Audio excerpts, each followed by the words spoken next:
Hello, hello. Happy Monday to those of you attending live. My name is Jenny Westerkamp. I'm the founder of All Access Dietetics. And tonight I will be talking about how to pass the RD exam with less stress. Very important topic because I know how stressful the RD exam can be. It's kind of like that last challenge, that last mountain that you have to climb until you're officially a dietitian. And we have learned so much along the way, helping now 2,400 students with our RD exam prep to pass the exam. And I want to share as many tips as I can with you in the next hour. I'll probably go like 35, 45 minutes, maybe, depending if people ask questions during, but we will have time at the end as well to answer any questions. So I'm hoping that by the end of this time together that you will have some strategies, have some more knowledge around how the exam works and how your study method would be best set up, and then hopefully give you more confidence for passing the exam with less stress. I'll be watching the chat as well if anyone does want to drop questions in there in the meantime. As a very quick introduction, again, my name is Jenny. I'm the CEO of All Access Dietetics. Started the company when I was a future dietitian myself back in 2009. I just felt like there needed to be more resources.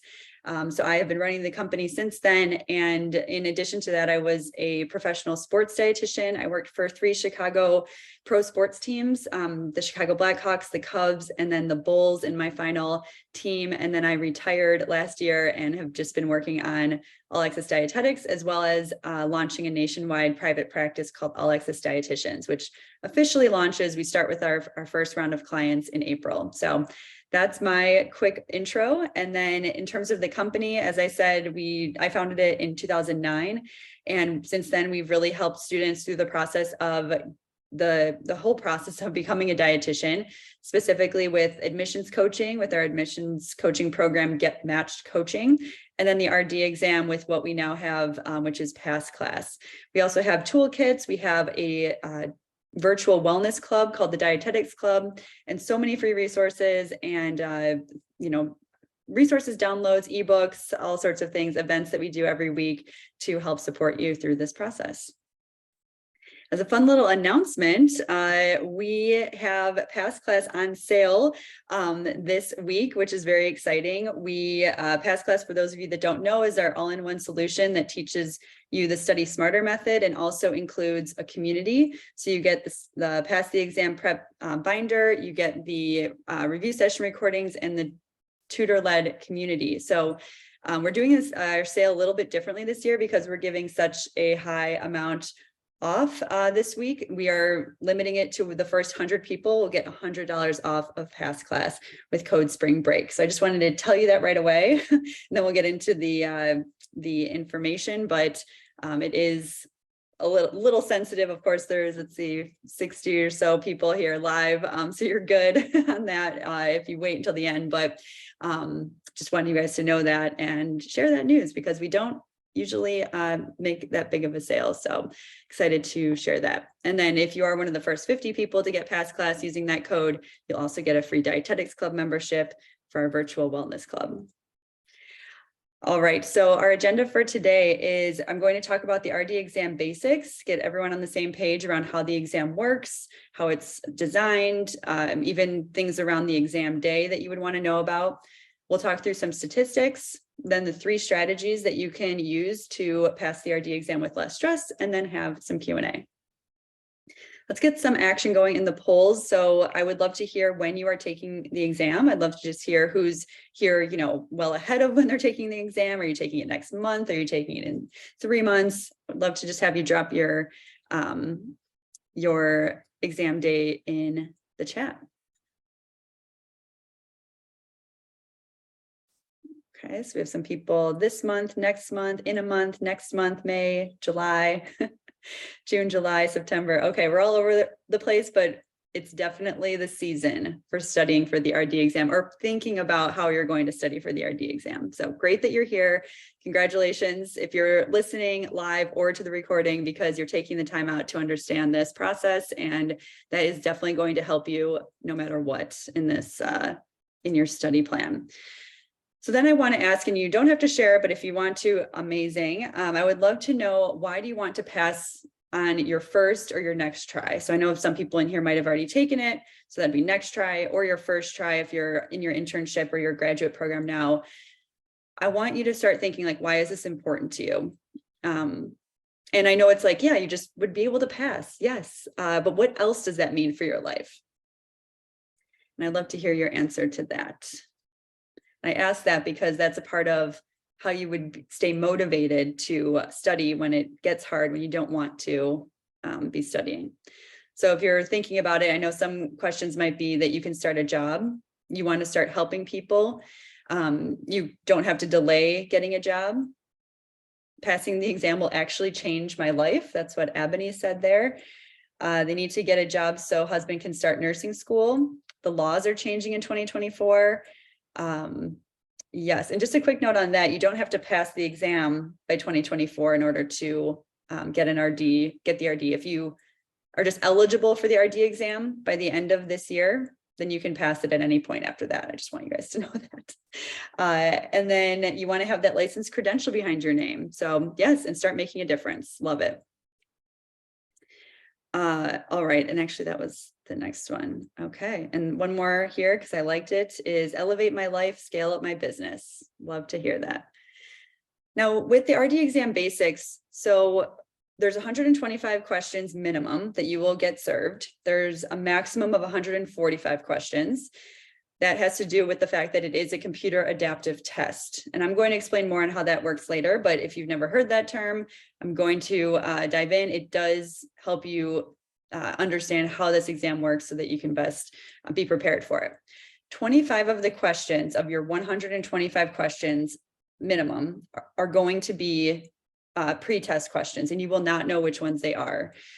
So there might be ones that are funky that you're like, I don't know what this question is asking. And it's good for you to know that so that when you go into your exam, if that does happen, it's not going to throw off your confidence. You can just say, hey, it's probably a pilot question. I'm just going to move on. And it helps to keep your mindset pretty stable throughout. Whereas people will get those 25 questions, feel like really thrown off and lose their confidence. So you want to say, hey, it might be a pre-test one. Cool. Let's just move on. And you don't lose that confidence. There's a 2.5 hour time limit, and you must complete 125 questions for a score, a minimum. So if you don't, you will get a non-score. There will be no score, which I've had people not pass the exam because of this. So you do want to make sure that your timing is good so that you are answering questions. The general rule that our tutors and past class students follow is 1 question per minute as like an average. And so you would just say, hey, I'm going to look at the clock every 25 questions and have to be 25 minutes in, then look at where you're at when you're 50 questions in, am I 50 minutes in, and use that as your general kind of rule of thumb for your timing. There will be a 20-minute tutorial at the beginning and then a 10-minute survey at the end. That's just sort of blocked time. That's why the appointment, when you go to schedule your exam, it will be 3 hours as opposed to 2.5 hours because of that additional time before and after. But just know, like some people think, oh, I have 3 hours to take this exam. No, you don't. You have 2.5 hours to take it. There are 4 domains. So there's principles of dietetics for 21% of the 100 first graded questions. So because it's 125 questions, 25 are pilot pre-test that are not graded. So your first 100 questions are going to break down into this percentage. 21 of those questions will be principles of dietetics. 45 of those questions will be nutrition care for individuals and groups. 21 will be management, and 13 will be food service. And there's no deviation from this. I know some people will say, hey, I got so many more management questions than I thought I would get. It's not true. They might have maybe gotten more piloted ones that aren't tested or graded, or they got more as they went through to 145. But this is the breakdown of the first 100 graded questions on your exam. All right, and then the exam day notes. Here is just a visual of the exam day. Some people feel better when they see this. If you've taken exams before in similar type rooms, it's like this, either where that person that's moderating is in the room or they're right outside the room. On your exam day, and I put all this stuff here, even though I know some of you are like, I need to study first before I even think about exam day. But then I did see some people that are taking it in 10 days or less than a month. So I wanted to always have this type of information. With the exam day, there is this CDR handbook that is on the CDR website that will have details of all of this. I've pulled all the key things from that so that you have that, but you should review the CDR handbook that's on their website so that you fully understand everything. But these are the highlights. So all of your belongings will go into a locker. There's no studying in the test center. You will have a note board, which may only be used after the exam starts, or the note board is there, or scratch paper. I've seen people be able to use as well. There's a pop-up calculator that's on your screen, or they can give you a handheld calculator that they would give you. You would not bring your own calculator. Examinees will have the option to hide the timer. If you don't want to see how much time is left, you will be able to hide that. So if that's something that would stress you out, you can hide it, but then look at it at the appropriate times as you're checking your pacing. And finally, the exam score will display on the computer screen after the exam, and the proctor will provide a printed score report. I do have a question here. Will formulas be provided, or should we memorize them?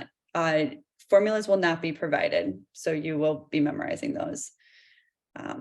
And yeah, okay, got it. Yeah, including those ones you mentioned. And then I had a quick question here. I'll just go to that. So what I mentioned about 2024. So everyone knows that in 2024 starts the requirement that you have to have a graduate degree in order to become a dietitian.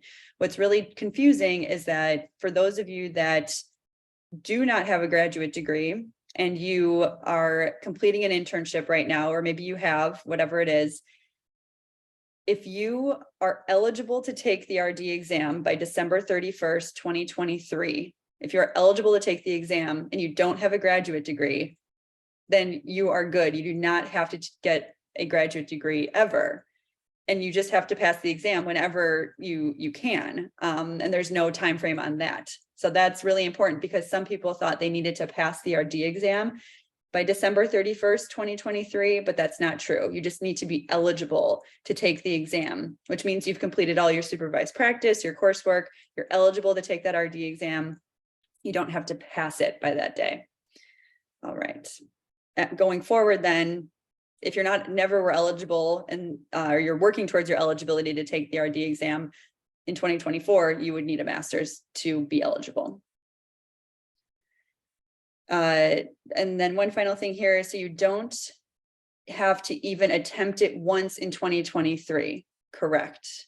You do not even need to attempt. As long as you are eligible, you've gotten the paperwork and you could register for the exam, like you have your verification statement, you do not need to take it. That's because a lot of people will get that eligibility in the final week of the year. There's no way they're taking that exam in the next week. So yeah, it is less stressful. Woo, is right. All right, so let's get into the statistics. I just gave you some basics on the exam itself, but what do you think the pass rate is for first-time examinees, if you want to take a guess in the chat? 48, 70, 67, okay. Seeing some 60s. Okay, we do post this a lot on our Instagram, so we might be able to get a pretty good guess right here. All right, so I put them up on, this is the latest statistics in terms of first time pass rate in 2022. And these are broken down actually by the different program types. And I like to do that just because it's a little bit more specific, because you know what program type you're in, so you can kind of see what your individual one is. And this is newer. This was released about a month ago on the CDR website. So we see that the total is 67.9% at the bottom there for all the attempts in the last, it was in the previous 6 months of 2022, like June to December is when this was. And so we saw a 68% pass rate. And then among all of those broken down, we see it varies from like 66 to 72.7. Right. Not great. It's gone up a little bit. COVID and the pandemic did have it drop a little bit more, but we're seeing it getting back up, which is good to see. But I would love to see this number be like in the 80s or 90s. And that's certainly our goal with Pass Class and creating RD exam prep so that we can have a higher pass rate than that, which we do with people that use Pass Class. But yeah, that is where we're currently at. So here's what I think is going on, like with people and why that first time pass rate is not awesome. And this is from talking to 500 individual RD to Bs that when we were first figuring out how to get into the RD exam space, I wanted to have conversations with people, with hundreds of people individually, so that I knew what was needed out there. And here's the typical approach that I found that people were using. So first of all, they were listening to what their friends did, or they look in Facebook groups and they see like, oh, I did this, this, and this, and I passed. So they were very much just externally, looking at what people did. They try to memorize an entire study guide. They say, okay, here's like my 200-page binder. I'm just going to memorize everything, make flashcards, and that's going to do it. Then they end up getting overwhelmed. They'll buy another tool. They'll get overwhelmed again, buy another tool. Or attend these classes or do this tutoring, whatever it is, and they get really overwhelmed because the whole time they didn't have a plan, and they didn't have a plan that was specific to them. So then they take the exam having no idea if what they did worked. So that's what I would hear over and over again from students who didn't pass, and they found us and were coming to us looking for RD exam advice. So it's kind of like a prevention plan. If we think about prevention and nutrition, we know what an optimal study plan would be. And so we want you to know what that is on the first attempt, not have to go through what the typical approach is and then not have the best outcome. So the better approach is that you understand the RD exam, that you reflect. Oh, and I have someone here saying this is dead accurate, which I'm glad to get that validation because I talked to hundreds of people about it, and that's what was going on. So the better approach that we designed was, and that I'm sharing, is like, understand the RD exam. And I'm going to tell you more about that and what that means. Reflect on your past. How did you learn? What is best for you and your situation, not what your friends did. Create a very clear plan of exactly what you're going to do on every single day of your studying and how many hours you're going to do it and over what weeks, what days, like very, very clear. Follow that plan with accountability, setting up structure, because now you're not going to be in your program. You're not going to maybe have the study buddies, although you should. That would be great to form study buddies and a crew of people to take it, but maybe their timing isn't the same or whatever it is, and you don't have that accountability. You have to find a way to get that accountability. Then by doing that, you're going to feel increasing confidence because you have a plan that's geared towards the exam that lines up with your way of learning. And then you take the exam knowing that what you did was best for the exam and how it's designed and for you. And that's what we're trying to create with Pass Class. But you'll see the strategies that I'll tell you today. Even if you don't decide not to do Pass Class, you're going to understand more about that approach. All right, so 3 strategies to pass the exam with less stress. Number 1, understand that this isn't like a college exam. And this goes into, you need to understand how the exam works so that you can study appropriately. It is not like a college exam, which is very much knowledge-based.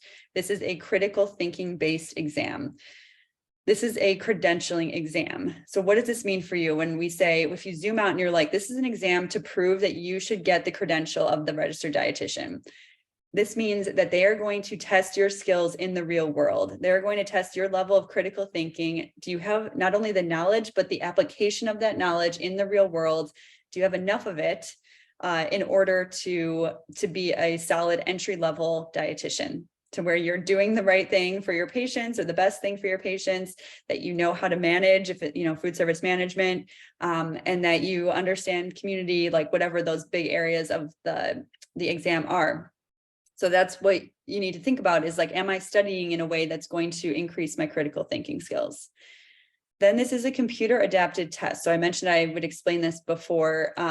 So computer adapted means that the exam is trying to determine your level of competency, and it's trying to make sure that you have proven to it that you have enough competency in all domains. They are weighted, which I'll get to in a second, but it it is going to be judging your performance on those first 125 questions, with the first 100 just being the only graded ones, and then the 25 pilot. And then if it needs to continue to confirm your competency in each of the domains, it will continue to ask you more questions up to 145. So that's kind of where the computer adapted part kicks in. Now, people get very confused and they get scared because they're like, if I don't pass on 125, that means I didn't, I obviously need to get every single one of these right in order to pass the exam. That's not true. And I'll tell you why that is. So the scores are weighted. The scores are weighted in that you need to show the competency in each of the 4 domains in order to pass. But then the second is that, oh shoot, I did it in the wrong order. Hold on, let me get to the one that you that you want. Okay, so the scores are weighted, which means that you will be able to, you will have to know all of the domains as equally as well, because you need to get enough right in each of the domains. So I'll say, even though there's 13 questions, I believe, in the food service management, I think that was it. Even though there's that many questions, you still need to get enough of that right to prove competency in that. So you can't go into an exam being like, I know I'm not great in domain 3 or domain 4. I'm really good at 1 and 2. I should be fine. That's not going to happen. You have to be competent in all of the domains. And then the other thing is, with the scores are weighted. Also, I wanted to say that the questions are weighted. We don't have like full confirmation of this because CDR has a proprietary way of designing the exam. But what I can say based on how other computer adapted tests work is that you will get questions that maybe prove your competency like a lot or a little. So that just means, is the question really hard? Then it proves your competency a lot. Is it easy? It proves it a little, because it was an easy question. So the computer's like, well, I know you know that one, but do you know enough of like a higher level of a harder one? I say all that because you were going to get to questions where you will likely be choosing between 2 right answers. And the reason for that is they are trying to get you to tell the computer that you are a higher level of competency, because then that's getting you closer to that pass status. So that means that you are going to have to answer harder questions and enough of the harder questions right. Again, this goes back to, hey, I'm okay at all these things. If I just get enough of the okay ones right, I will pass. No, you have to be ready for those harder ones in order to pass the exam. You will likely see topics you've never seen before. So that means they could be the pilot ones, which are they're testing, or for whatever reason, just throw you off. Or it could just be simply that you've never been exposed to that in your courses or your experience, your supervised practice. And so what does that mean for you? You have to have skills around critical thinking, skills around breaking down the question, and being very familiar with practice questions in order to feel confident in making the best guess there, because that will happen. You will not be able to memorize and be ready for every single question, but you're going to have the skill of breaking down practice questions to be able to handle it, even if you don't know exactly the topic. So and then a few questions here before I wrap up this first strategy. So will the questions be generic or specific to renal, diabetes, pediatrics, other specialties? No, they will be specific to different specialties and different patient populations. So that will be important to know. That it is part of like the nutrition care for individuals and groups. You will have to know those very common types of conditions and all the different diets that go along with them, or the different MNT for that. Do they mix the pilot within the first 100 questions or after the 100 questions? Based on when I went to FNCE this year, I went to the CDR event around the RD exam, and I was told from them that the 25 are going to be within the first 125. And then from there, the computer will continue it'll either end because you've passed or you failed, or it will continue to ask you questions in order to determine your competency. The thing is though, because those first 125 are set, you might have just happened to get a version that was, quote, like easier questions that didn't do as much of a job of determining your competency. So then you'll end up getting more questions. That's not a bad thing. So again, don't think that because you're getting more questions up to 145 that you're close to failing. That's not the case. Same as if you got a harder version, then you might just end it at 125 because of that, if you had enough to pass. So there's a lot of reasons why I would go to 145. And it's just because of how the first 125 are set. It takes your performance on that and then determines your next, how many questions you need from there. Is it either 125 or 145? Could I stop in the middle? The computer will keep going after that 125 based on your previous performance of those first 100 graded. So that's how it'll determine. And then it'll also be determined by how many you get right as you continue going. So it will just literally like stop at the point where it says, you've told me you're competent enough and you deserve to pass, or there's no way, even if you get the rest of these right, that you will prove competency. And so at that point, then it would stop it and you would not pass the exam. To wrap this up, this first strategy, 2/3 of the questions, this is from CDR, 2/3 of the questions are application questions. 1/3 is knowledge questions. A lot of times, like I said, with college exams, they tend to be more knowledge questions. Not always, depends on the class, but you know what the knowledge questions are versus the application questions. It's like, what is a good source of thiamine versus a patient comes in with a thiamine deficiency? What should you put on their diet order or whatever it is? So that's like kind of the difference between knowledge and application. So understanding how this exam is different helps you understand how your studying should be different. You should be studying for application, not for memorization and knowledge. Of course, you have to remember things and have a knowledge base, but you should be working your critical thinking and application muscles throughout your studying. The second strategy is reflecting on your past experiences.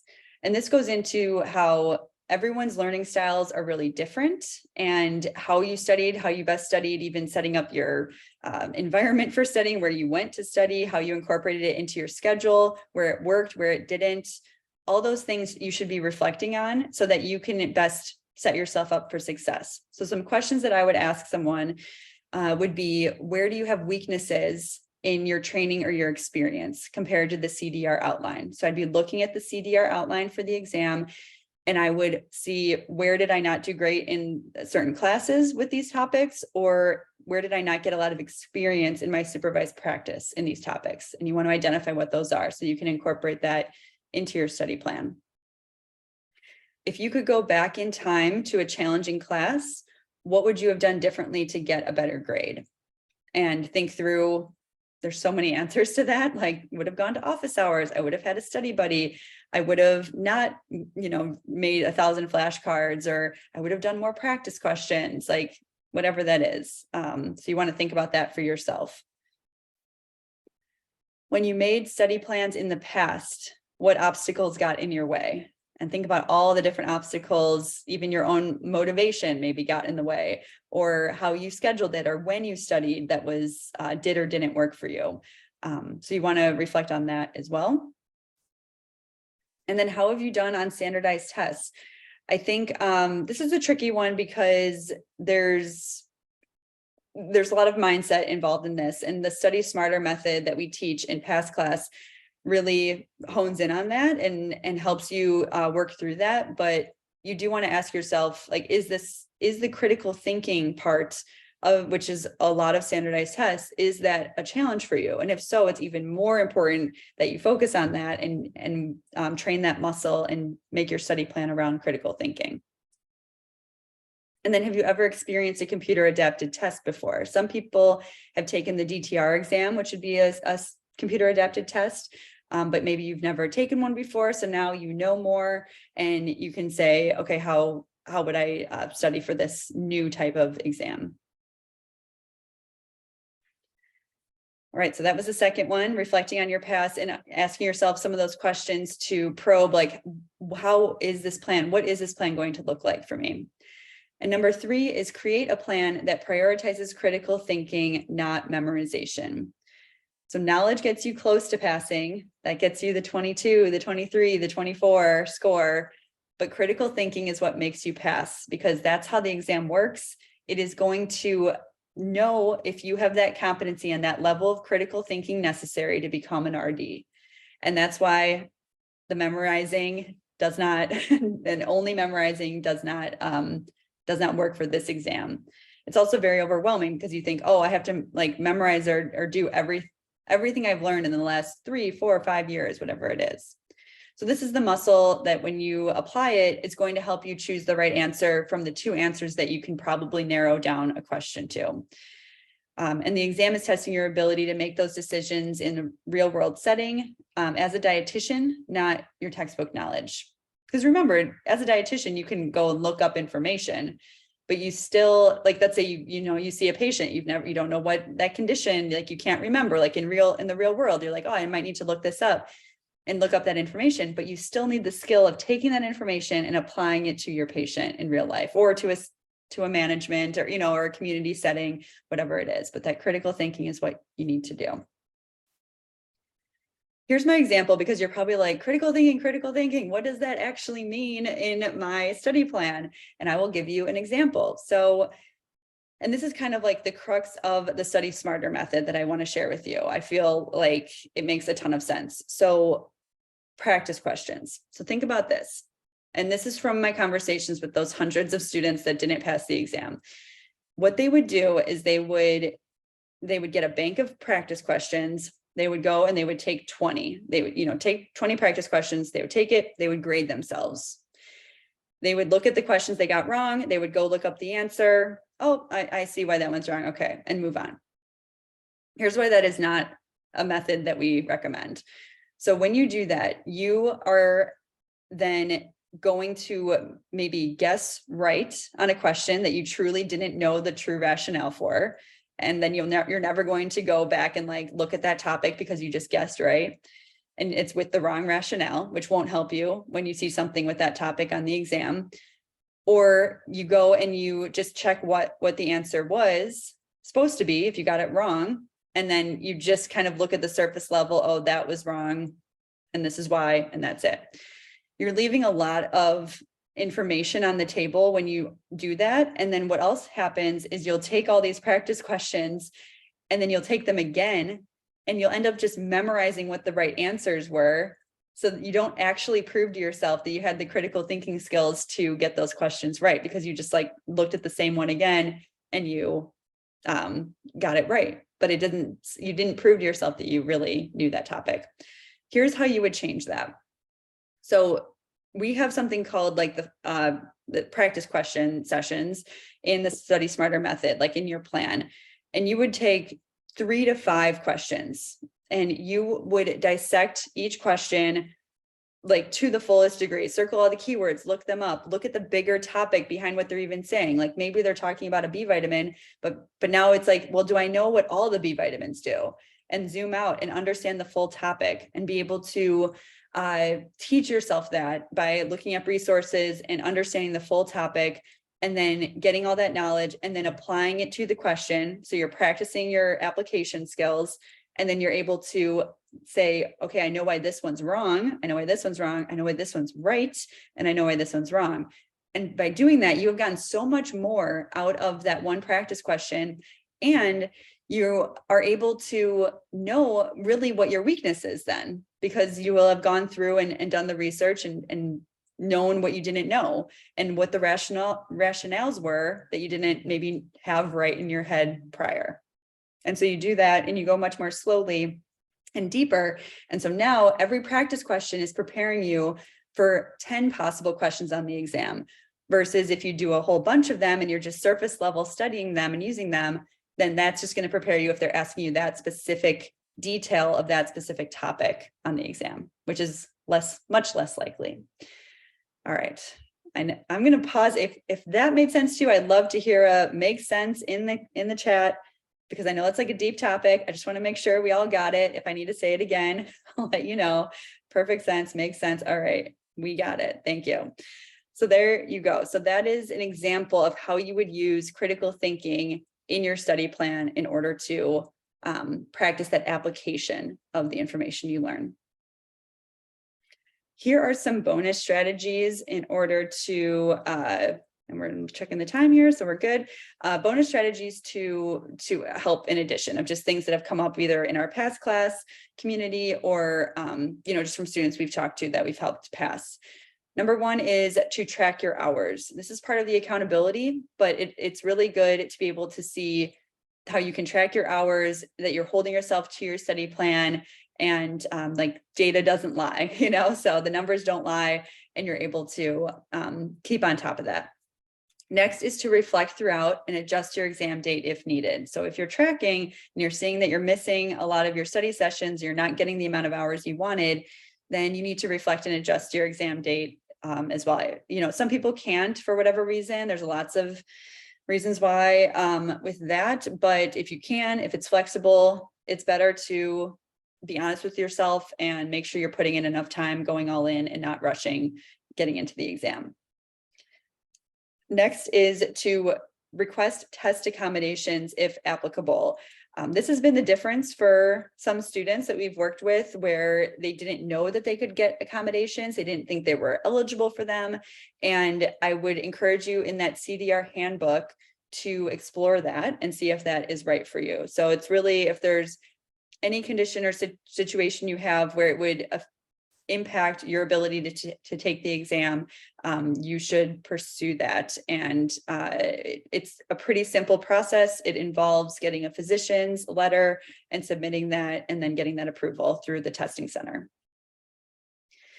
You do want to plan for 145 questions and check time every 20 questions or so. I said 20, 25, however you want to do the math, but it's still like that 1 minute per question generally is going to keep you in that right pace. And then answer all 125 questions at minimum. I said this again because this is actually, it could be the difference between you passing and not. Make sure that you're answering 125 questions minimum. Otherwise, there's no score. If you run out of time as you get to the 145, you will still get a score, but it will probably be lower than what you could have gotten if you answered all of them, but either way, it's the 125 is the minimum. Are the numbers, okay, my brain just like freaked out for a second. Are the questions numbered? Yes, they are. Let's see. How many hours a day do you recommend studying? We say a maximum of 3 hours at a time, a maximum of 2 study sessions a day.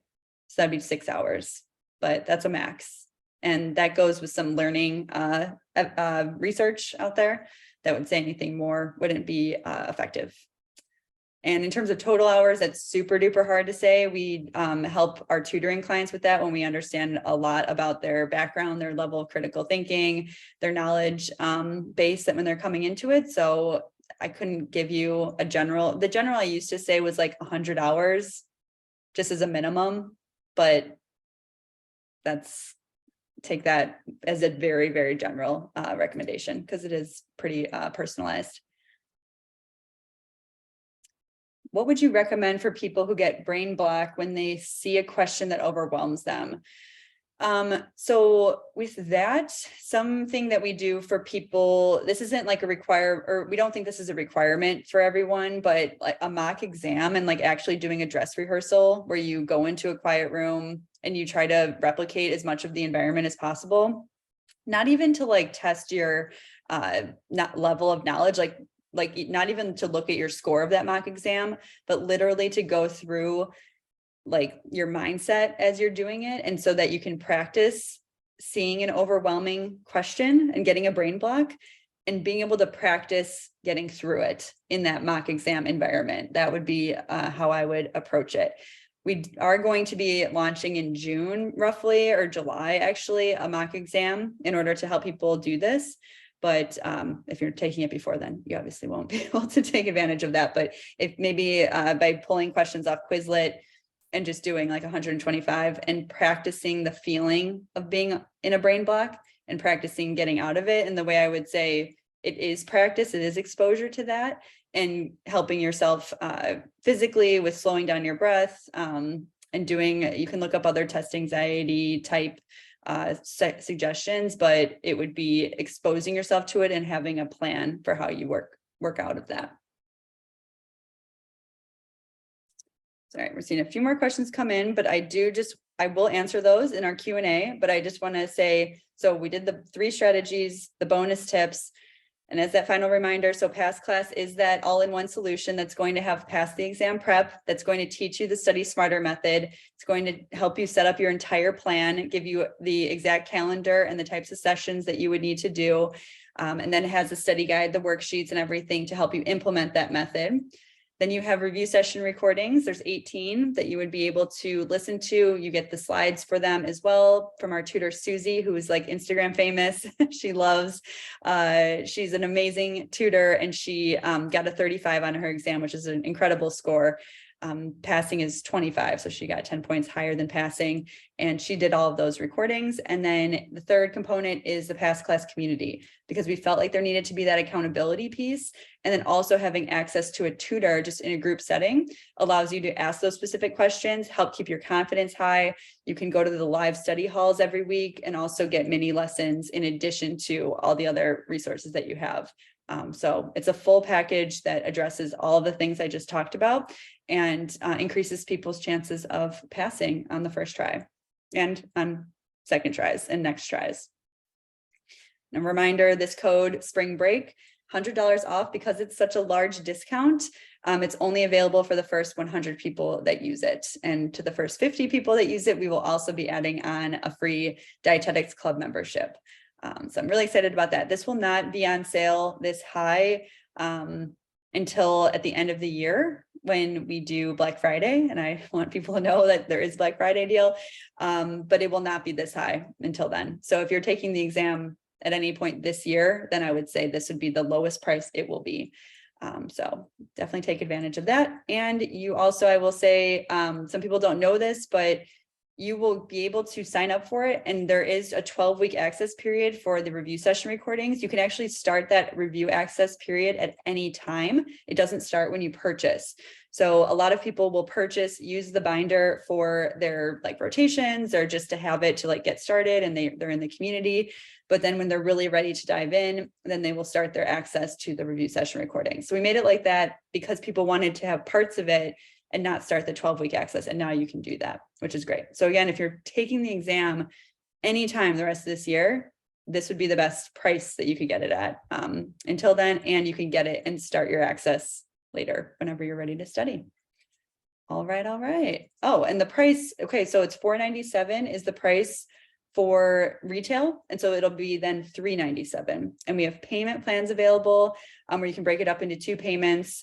And then there are options to add on tutoring as well. And the $100 off can be used for like Pass Class plus tutoring if you wanted to get that. And then I will throw a link in here and then I will get to your questions, but and then it is on our homepage too. There's like a button that says enroll in Pass Class, and then Pass Class, I just threw the link in there as well. allaccessdietetics.com/pass-class.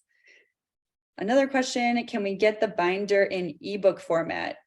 Great question. You do get the online access, the online version of the binder in your Pass Class purchase.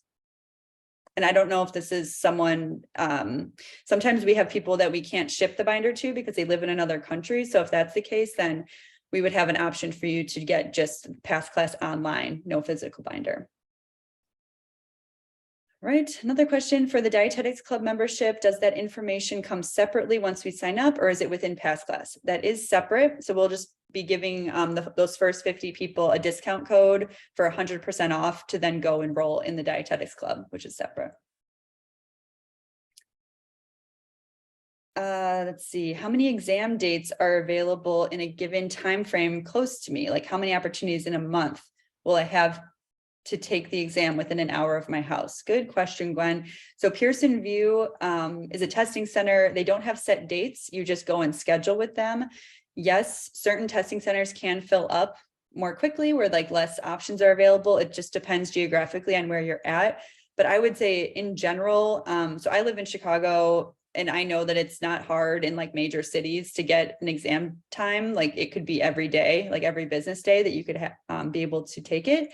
But if you are in a more rural area, then I would say what I've generally heard is maybe like 5 to 10 options in a month, but it really depends. And you can talk to your local Pearson VUE, call them and get a general sense from that specific site.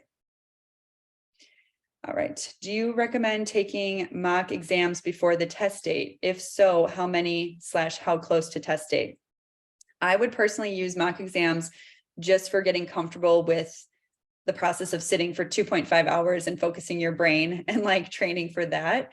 So in that case, I would say 1 to 2 weeks before would be enough for me. I would rather you spend time using the study smarter method on the practice questions and studying that way rather than taking a lot of mock exams. It's really not, it's wouldn't be as best use of practice questions, but for actually experiencing it and working those muscles, yeah, I think once before. Once you buy Pass Class, how long do you have access? So you will have the book forever. You own the book. And then you will have the 12-week access to the review sessions that you can start anytime. There's also the option to purchase extensions if you decide that you want extra weeks with the videos. And then the Pass Class community, you get until you pass the exam. And same with like the toolkit that comes with Pass Class. That you get until you pass the exam. Does the lesson book correlate to the videos and or quizzes? It all supports everything. They are by 2 different people, but the videos, we tell you like this study guide, watch this video, if that answers your question. Once you buy it, can you start in a month? Yes, you can.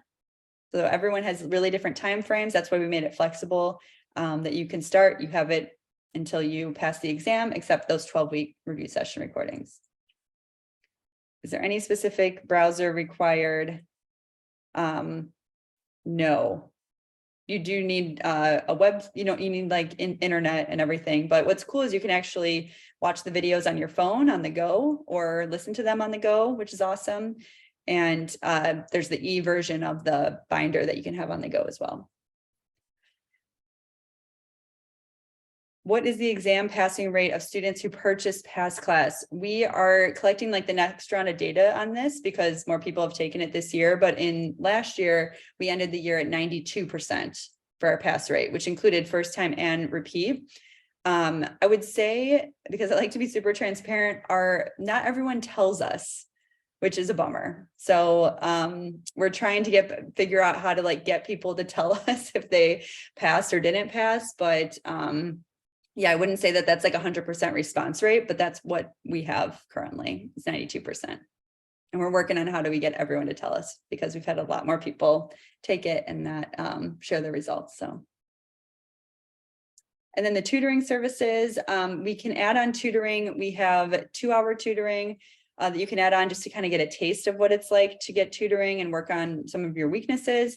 But then our all-in tutoring package is 6.25 hours, which includes 5 tutoring sessions plus a study plan call, plus a check-in call, plus an exam week call.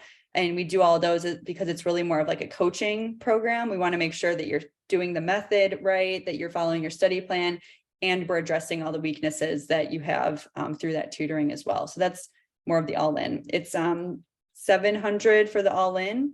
And then for the 2 hours, I believe it's, I think around $200 for that. And you can add that on at checkout. If you have questions on that though, I'll just drop something in here as well. If you want to talk to our enrollment coach about that, you can do that on this link.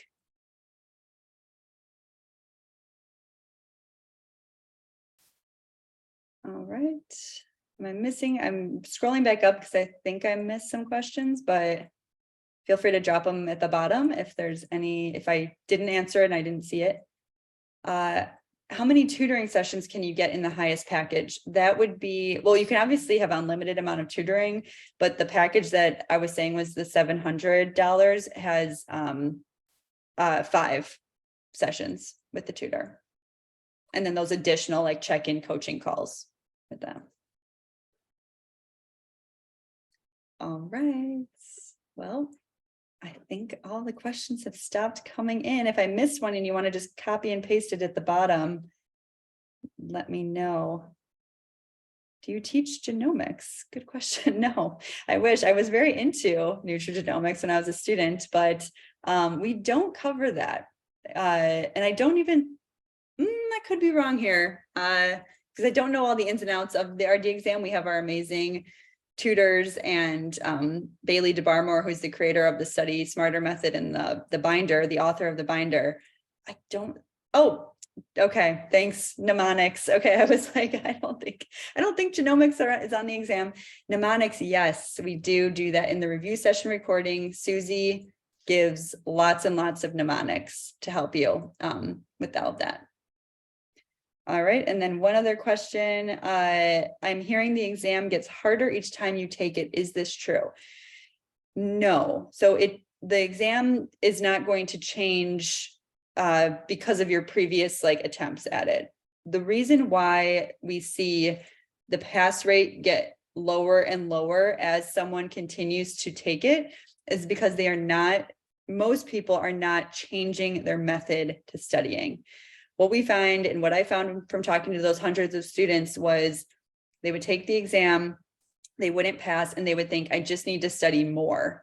And so they would study even more with the same method, memorizing, and that's it. Didn't think about application or critical thinking, and they would continue to not pass. So it's not until you actually change your method, which people don't realize and don't even know about this method, or a method of critical thinking that, yeah, that's why we see the rates go down as people continue to take the exam. And I think there's mindset, your confidence is lower, and that's really hard to deal with. So then it might be, okay, maybe I need to just take a break and restart later when you're in a better mindset. But that's why we see the pass rates go down as the attempts go up. So yeah. All right, should I take the exam or should I take the pass class closer to taking the exam? Oh yeah, so you could start anytime. And I would just add that we want you to spend a minimum of 2 months with pass class before you take the exam. That's our general recommendation. We've certainly had people, if they've already studied or they're repeat examinees, then they might be able to do it in 6 weeks, but I would say 2 months is the bare minimum to be in pass class. But like I said, you can start at any time and have access to it until you pass, and then start the review session recording access anytime. All right, I think that's it. That took us to just about the hour. So again, use code spring break if you do want to get pass class and take advantage of that pricing. It will be the best price you will get for the rest of the year before Black Friday, and only 100 people get it. I don't know how quickly that code will go, but we will be launching it to our social media tomorrow. So you guys all have first round access to it to get that done. All right, thanks everyone. I hope you enjoyed and have a great rest of your night. Good luck, and let's pass the exam.